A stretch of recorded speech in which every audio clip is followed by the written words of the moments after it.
Welcome back. Now, the International Commission of Jurists, ICJ Kenyan section, has launched its much-anticipated 2022 election compendium, continuing the jurists' organization's unwavering commitment to promoting electoral justice and the rule of law in Kenya and across Africa.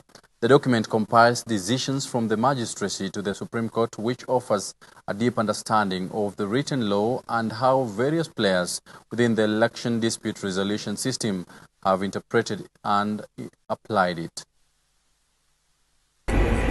Following controversial events that surrounded the highly contested 2022 August 8th general elections, the International Commission of Jurists ICJ Kenyan section has launched the 2022 election compendium. Can we wake up and say, Julie, because you're pretty? The move highlights the jurists' organization's unwavering commitment to promoting electoral justice and the rule of law in Kenya and across Africa, with ICJ Kenya chairperson Protas Saende terming the document as an important educational tool for all stakeholders involved in election management. It serves as a tool to educate and also assist the judiciary.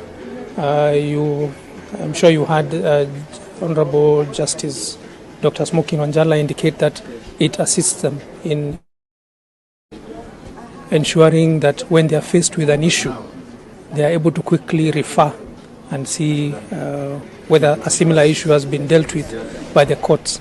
The document also highlights recommendations that will help in streamlining the electoral process to help avert election disputes experienced in the country before. Some amendments to electoral laws and regulations which come too close to the election, and you find that when that is done, it creates a lot of confusion, and at times some of the actors in the electoral dispute process are not even aware of such changes. Supreme Court Judge Dr. Smokin Wanjala termed the compendium as an invaluable resource as it serves as reference for future election-related disputes. Financing law is good in theory, but in the Kenyan situation is very difficult to enforce because matters finance, matters money are always tricky.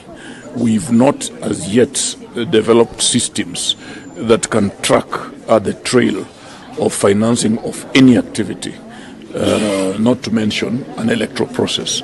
Elections stakeholders have been urged to consider engaging in discussions that will help address recurring election challenges in the country. Let's have all the actors come together and amend the laws together so that there's a harmonized approach to election laws amendment.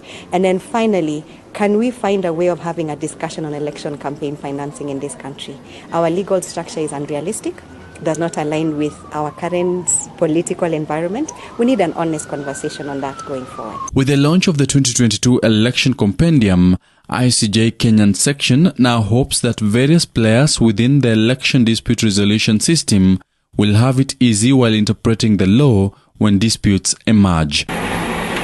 For Newswatch, I'm Sami Adika.